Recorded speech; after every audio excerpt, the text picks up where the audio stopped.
Deputy commissioner सजावल का civil अस्पताल में ख्वातीन और बच्चों के लिए कायम करदा जदीद आलात पर मुश्तमिल एमरजेंसी वार्ड का इफ्तिताह, वार्ड में मौजूद सेहत की सहूलियात का जायजा।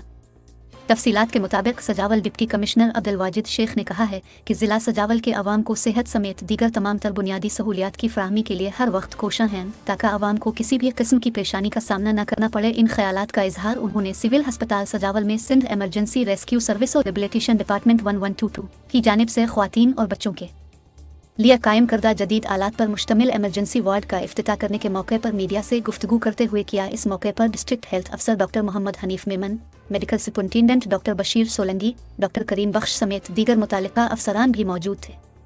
डिप्टी कमिश्नर ने कहा कि रेस्क्यू 1122 बेखुसूस सिंध हुकूमत की कोशिशों से ख़वातीन और बच्चों के एमरजेंसी और फर्स्ट एड वार्ड का इफ्तिताह किया जा रहा है, जो कि काबिल तारीफ अमल है। उनका मजीद कहना था कि सेहत बुनियादी हक है, हम कोशां हैं कि सेहत के हवाले से आवाम को हर मुमकिन सहूलतें मुहैया की जाए। उन्होंने MS को हिदायत की कि दिखी इंसानियत की खिदमत में कोई कसर नहीं छोड़ी जाए और सफाई सुथराई का भी खास ख्याल रखा जाए ताकि आवाम को बेहतर तिब्बी सहूलियात की फराहमी को यकीनी बनाया जा सके।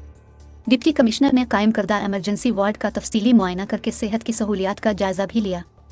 इस मौके पर MS डॉक्टर बशीर सोलंगी ने बताया कि यह वार्ड मुकम्मल जदीद आलात पर मुश्तमिल है, जिसमें ICU की तमाम सहूलियात मौजूद हैं और 24 घंटे काम करेगा। उन्होंने हस्पताल में बिजली सिक्योरिटी और दीगर दरपेश मसाइल के मुतालिक भी आगाह किया, जिस पर डिप्टी कमिश्नर ने उन्हें सिक्योरिटी और दीगर मसाइल के हल की यकीन दहानी कराई।